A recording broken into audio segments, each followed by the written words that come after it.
الحمد لله نحمده ونستعينه ونستغفره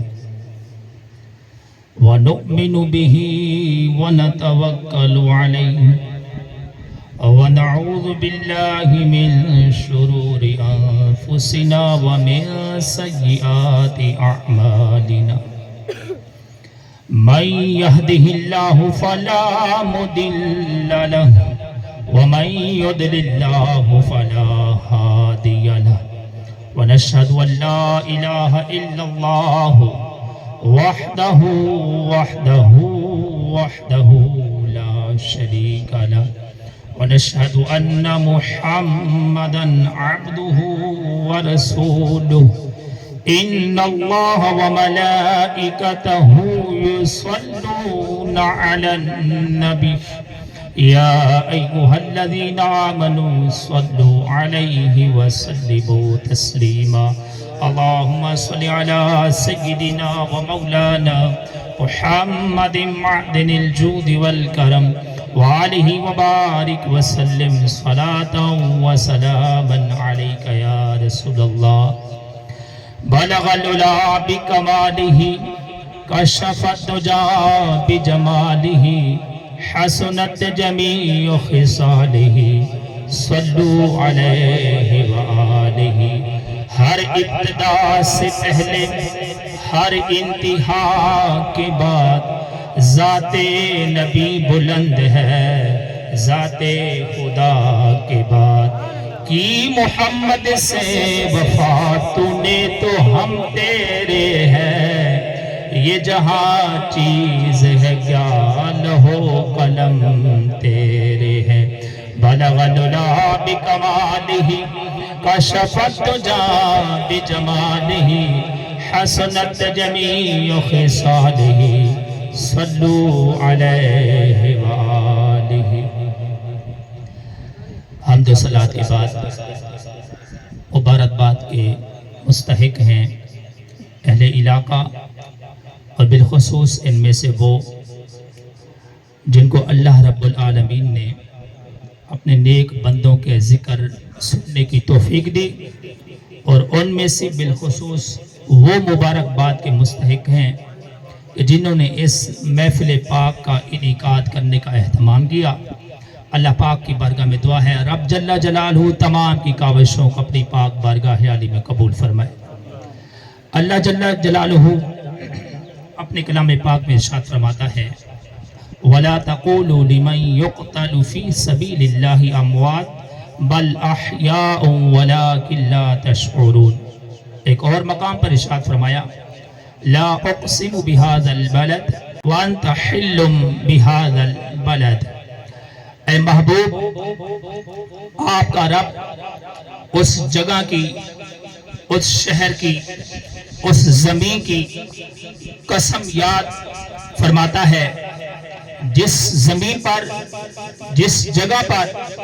جس مٹی کو آپ کے قدم چھونے کی نسبت حاصل ہوئی ہے رب جل جلالہ اس جگہ کو اتنا مقام عطا فرماتا ہے کہ اس جگہ کی قسم اپنے کلام پاک میں ذکر فرماتا ہے جناب اس جگہ کو مقام کیسے ملا اس جگہ کو اتنی عظمت کیسے ملی حضور کے قدموں کی نسبت سے کہ جہاں میرے حضور کے قدم لگ گئے اللہ جل جلالہ نے اس جگہ کی قسم اپنے کلام پاک میں ارشاد فرمائی تو علماء فرماتے ہیں کہ جس جگہ پر حضور کے قدم لگے اللہ اس کو اتنا مقام دے کہ اس کا ذکر اپنے کلام پاک میں یاد فرمائے اور جس بندے کو میرے حضور سے نسبت ہو رشتہ داری کی اور جس کی رگوں میں میرے حبیب کا خون جاری ہو اس امام حسین کا اس امام حسن کا اس مولا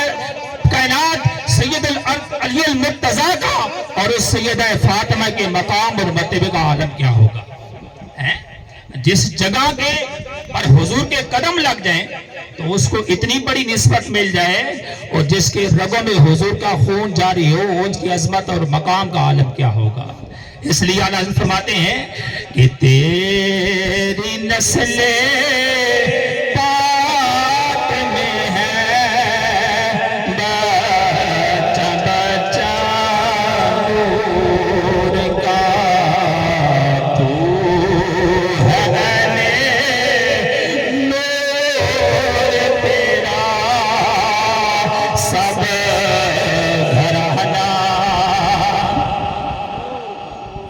سجدہ عقیدہ پڑھو تیری نسل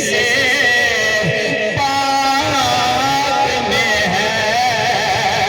بچہ بچہ نور کا تو ہے نور تیرا سب بھرنا یار حضور کی آج کی محبت میں چمکنے والے دل ہیں آپ کے تو ہے نور تیرا سب بھرنا اور حضور کے صحابہ کی بات یا حضور کے اہل بیت کی بات ہے حضور کا ہر صحابی اور حضور کے اہل بیت کے ہر فرد سے محبت ہونے کی ایک شرط یہ ہے کہ بندہ کامل سنی ہو بندہ کیا ہو جناب آپ پہلی شرط حضور سے محبت کی حضور کے اصحاب سے محبت کی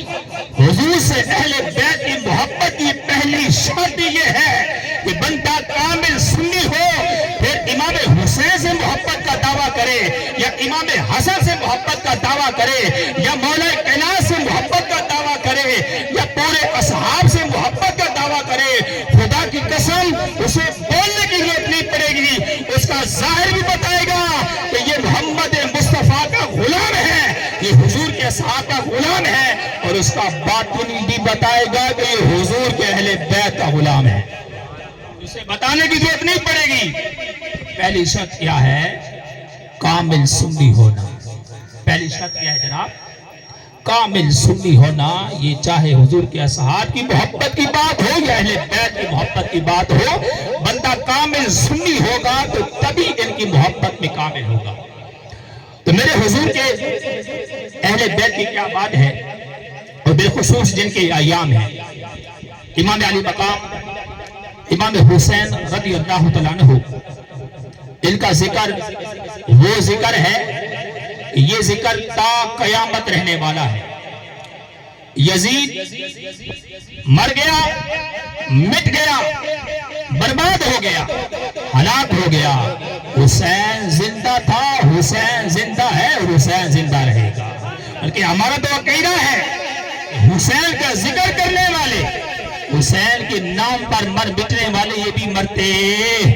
نہیں ہیں دیکھیں نا ممتاز قادری رحمہ کو عوام یاد کر رہی ہے نہیں کر رہی یار زندہ ہے نا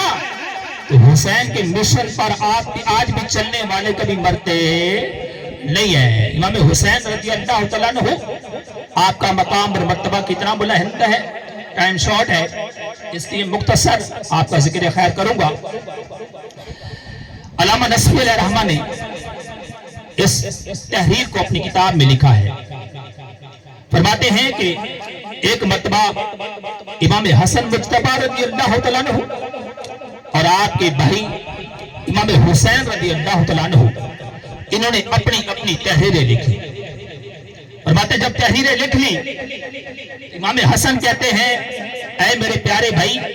دیکھو میری تحریر کتنی اچھی ہے توجہ کریں آپ جس مقصد کے لیے ہیں اس میں بیٹھیں مقصد کے لیے ہے نا آپ سننے کے لیے ہے نا یار امام حسین کا ذکر تو اس توجہ کے ساتھ سننے کے یار میرا بھی حوصلہ بلند ہو کہا امام حسن نے کہا تحریر میری اچھی ہے امام حسین کہتے ہیں بڑے بھائی تحریر میری اچھی ہے کہتے ہیں انہی میں یہ مکالمہ ہوا یہ بات ہوئی کہتے ہیں کہ ہم کیوں کہیں ہمارے بابا بیٹھے ہیں نا مولا کائنات فیصلے کرنے والے ہیں کائنات کے چلے ان کے پاس چلتے ہیں پوچھتے ہیں تحریر کس کی اچھی ہے ہاں ان کے پاس حاضر ہوئے کہا ابا جان میں نے بھی تحریر لکھی ہے میرے چھوٹے بھائی امام حسین نے بھی تحریر لکھی ہے وہ کہتے ہیں میری اچھی ہے میں کہتا ہوں میری اچھی ہے آپ فیصلہ فرما دیں کس کی اچھی ہے اور مولا کائنات آپ نے وہ فیصلے کیے آج کے بڑے بڑے سائنس کا علم رکھنے والے آج بھی جب ان فیصلوں کے بارے میں پڑھتے ہیں سنتے ہیں تو آج بھی ان کی عقلیں دنگ رہ جاتی ہیں کہتے ہیں مولا کائنات نے کہا کہ یہ فیصلہ میں نہیں کر سکتا یہ فیصلہ میں نہیں کر سکتا. حسن کی تحریر کو اچھا کہتا ہوں تو حسین کی دل شکنی ہوگی. حسین کی تحریر کو اچھا کہتا ہوں تو امام حسن کی دل شکنی ہوگی. اب بیٹا میں یہ فیصلہ نہیں کر سکتا. جاؤ اپنی والدہ کے پاس،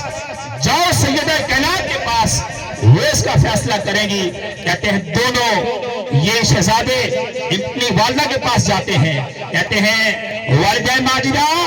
تحریر میں نے بھی لکھی ہے، تحریر میرے بھائی چھوٹے امام حسین نے بھی لکھی ہے. وہ کہتے ہیں میری تحریر اچھی ہے. میں نے کہا میری اچھی ہے. ہم اپنے بابا کے پاس بھی گئے ہیں، بابا سے فیصلہ نہیں ہوا، آپ کی طرف منتقل کیا ہے، آپ فیصلہ کریں تحریر کس کی اچھی ہے. کہتے ہیں سیدہ کائنات خاتون جنت ہے، بلکہ جنتی خاتونوں کی یہ سردار ہے. کہا بیٹا یہ فیصلہ میں بھی نہیں کر سکتی، تم جاؤ امام الانبیاء ہے نا میرے بابا اور آپ کے نانا جان، جاؤ ان سے فیصلہ کرواؤ. کہتے ہیں کہ یہ سید کائنات کے پاس ہو کر امام الانبیاء کی بارگاہ میں حاضر ہوتے ہیں. کہتے ہیں اے نانا جان، یہ تحریر کا معاملہ ہے، تحریر میں نے بھی لکھی ہے، تحریر امام حسین نے بھی لکھی ہے. وہ کہتے ہیں میری اچھی ہے. میں نے کہا میری اچھی ہے. یہی فیصلہ ہمارے بابا سیدہ علی المرتضیٰ شیر خدا کے پاس گیا، وہ فیصلہ نہیں کیا. انہوں نے سیدہ کائنات کے پاس گیا، انہوں نے بھی فیصلہ نہیں کیا. آپ آئے نانا جان، فیصلہ آپ کے پاس آیا ہے، آپ بتائیں تحریر کس کی اچھی ہے. خدا کی قسم کل کائنات کا مالک اللہ نے انہیں بنایا ہے، کل کائنات کی خزانوں کی چابیاں اللہ نے انہیں دی ہے، جو چاہے یہ کریں، ان کو اختیار ہے. لیکن امام الانبیاء کا جواب سنیں. کہا امام الانبیاء کائنات کا مالک ہونے کے باوجود کہتے ہیں، فرماتے ہیں اے میرے نواسو، اے میرے شہزادوں، یہ فیصلہ میں بھی نہیں کر سکتا، یہ فیصلہ اللہ کرے گا. اللہ نے جبریل امین کو بھیجا. کہا جبریل جاؤ امام الانبیاء سے عرض کرو یا رسول اللہ یہ فیصلہ اللہ کرے گا. کہا اللہ نے اپنی بارگاہ سے جنت سے جبریل امین کو ایک سیب دیا. کہا جاؤ اس کو ہوا سے چھوڑو اور کہو کہ اے حسین، اے حسن، تم اپنی تختیاں اپنی تحریریں ایک ساتھ رکھو، جس کی تحریر پر یہ سیب آ کر گرے گا اسی کی تحریر اچھی ہوگی. خدا کی قسم رب کی رضا بھی دیکھیں، رب کی منشا بھی دیکھیں، رب کی چاہت بھی دیکھیں. کہا رب نے جبریل کو حکم دیا اے جبریل سیب کو ہوا میں چھوڑنا ہے اور ٹکڑے اس کے دو کرنے ہیں. ایک ٹکڑا امام حسن کی تختی پہ آنا چاہیے، ایک ٹکڑا امام حسین کی تختی پر آنا چاہیے. کہتے ہیں جبریل امین نے اللہ کے حکم سے وہ سیب ہوا سے چھوڑا، اس سیب کے دو ٹکڑے ہوئے. ایک ٹکڑا امام حسن کی تحریر پر آیا، ایک ٹکڑا امام حسین کی تحریر پر آیا. امام حسن بھی خوش ہوئے، امام حسین بھی خوش ہوئے. گویا رب یہ بھی یہ چاہتا ہے کہ امام حسن بھی خوش ہو اور امام حسین بھی خوش ہو، امام حسن بھی خوش ہو اور امام حسین بھی خوش ہو. تو رب بھی یہی چاہتا ہے کہ حضور کی آل کا بچہ کبھی غمگین نہ ہو، کبھی غمگین نہ ہو. خدا کی قسم آج لوگ کہتے ہیں بکواس بڑی بڑی بکواسات کرتے ہیں. کہتے ہیں اگر مولا علی شیر خدا ہے، یہ مدد کرنے والے ہیں، تو بتاؤ بیٹے کی مدد کیوں نہیں کی؟ یہ اعتراض کرتے ہیں. ہم کہتے ہیں خدا کی قسم مولا علی تو وہ ہیں جنہوں نے ایک ہاتھ سے خیبر کا دروازہ اکھاڑ دیا، اور وہ خیبر کا دروازہ جنہیں 70 لوگ بعد میں مل کر بھی اپنی جگہ سے نہ ہلا سکے. مولا علی کی طاقت یہ ہے کہ ایک ہاتھ سے خیبر کا دروازہ اکھاڑ دے. اور مولا کائنات یہ جب چاہیں جسے چاہیں اللہ کی طرف سے جس کی مدد کرے، یہ کل کائنات کی مدد کرنے والے ہیں. خدا کی قسم اگر مولا کائنات چاہتے تو ضرور امام حسین کی مدد کرتے، لیکن رب کی رضا اسی میں تھی جو امام حسین نے کر دکھایا، جو امام حسین نے کر دکھایا. جناب ابو ہریرہ فرماتے ہیں، کہتے خدا کی قسم میں نے امام الانبیاء کو دیکھا. امام الانبیاء امام حسین کے ہونٹ ایسے چوستے تھے جیسے لگتا تھا کھجور کو چوس رہے ہیں، جیسے لگتا تھا یہ کھجور کو چوس رہے ہیں، ایسے انہوں نے امام حسین کے ہونٹ چوسے. کہتے ہیں سیدہ کائنات فرماتی ہیں ایک مرتبہ امام حسن کے درمیان اور امام حسین کے درمیان چھوٹے تھے، بچپن میں تھے، کشتی کا مقابلہ ہوا۔ کہتے ہیں امام حسن کو امام الانبیاء مشورہ دے رہے ہیں، کہتے ہیں حسن امام حسین کو ادھر سے پکڑو، امام حسین کو ادھر سے پکڑو۔ سیدہ کائنات فرماتی ہے میں دیکھ رہی تھی، میں نے حضور کی بارگاہ میں عرض کی، اے بابا جان، اے امام الانبیاء، امام حسن تو بڑے ہیں، امام حسین تو چھوٹے ہیں، آپ کو چاہیے آپ چھوٹے کو مشورہ دیں، آپ تو بڑے کو مشورہ دے رہے ہیں۔ امام الانبیاء نے کیا فرمایا؟ فرماتے ہیں اے میری بیٹی، اے میری پیاری، امام حسن کو میں مشورہ اس لیے دے رہا ہوں اور امام حسین کو مشورہ اس لیے نہیں دے رہا کیونکہ میں امام حسن کو مشورہ دے رہا ہوں، جبریل امین آسمان سے آ کر امام حسین کو مشورہ دے رہے ہیں کہ اے حسین، حسن کو ادھر سے پکڑو، اب حسن کو ادھر سے پکڑو، میں حسن کی تائید کر رہا ہوں، اللہ جبریل کو بھیج کر امام حسین کی تائید کروا رہا ہے۔ امام حسین کا مقام اور مرتبہ اتنا بلند و بالا ہے۔ کہتے ہیں امام حسین رضی اللہ تعالیٰ عنہ کے بارے میں حضور نے فرمایا، اے اللہ تو حسین سے محبت کر، میں بھی حسین سے محبت کرتا ہوں۔ اور فرمایا میں نے جس سے محبت کی، میں حسین سے محبت کرتا ہوں، اور جس نے حسین سے محبت کی اس نے مجھ سے بھی محبت کی، اور جو مجھ سے محبت کرتا ہے اللہ بھی اسے محبوب رکھتا ہے۔ تو اللہ کے محبت کے دعوے دار اگر حقیقت میں بننا چاہتے ہیں، انہیں چاہیے کہ حسین سے کامل محبت کریں۔ حسین سے کامل محبت کا مطلب کیا ہے؟ یہی ہے کہ سالانہ وار مجلس، سالانہ وار محفل سجا لیں، یہی مقصد ہے؟ امام حسین نے کیا کر دکھایا ہے حضور کے دین کے لیے؟ کر دکھایا نہیں دکھایا؟ کر دکھایا ہے نا، حضور کے دین کو بچانے کے لیے، حضور کے دین کو سر بلند کرنے کے لیے اپنا تن من دھن حضور کے دین کے لیے قربان کیا۔ اور آج ہم سالانہ وار محفل سجا کر ہم کہیں کہ ہم اپنے اس حق سے ہم فارغ ہو گئے؟ نہیں نہیں جناب، اس دین کو پھیلانا ہے، اس دین کی تعلیم کو عام کرنا ہے، اللہ کی وحدانیت کو عام کرنا ہے، امام الانبیاء کی تعلیم کو عام کرنا ہے، اس دین محمدی پر کام کرنا ہے، بچے بچے کو حافظ قرآن بنانا ہے۔ ہمارے گھروں میں، ہمارے محلے میں، ہمارے معاشرے میں جو سب سے بڑی کمی ہے وہ علم کی کمی ہے۔ کس کی کمی ہے؟ علم کی کمی ہے، نہ حرام کی تمیز نہ حلال کی تمیز۔ اور جہاں پہ عالم ہوتا ہے، جہاں پہ عالم ہوتا ہے کتنا بڑا مقام ہے۔ فرمایا ایک طالب علم کی برکت سے اللہ ارد گرد کے 40 گھروں کو رزق عطا فرماتا ہے۔ جناب ایک طالب علم کی بات کر رہا ہوں، عالم کی بات نہیں کر رہا۔ وہ طالب علم جو ابھی اس علم کی پٹڑی پر چڑھا ہے، جو اس علم کی سفر پر چلا ہے، اللہ اس کی برکت سے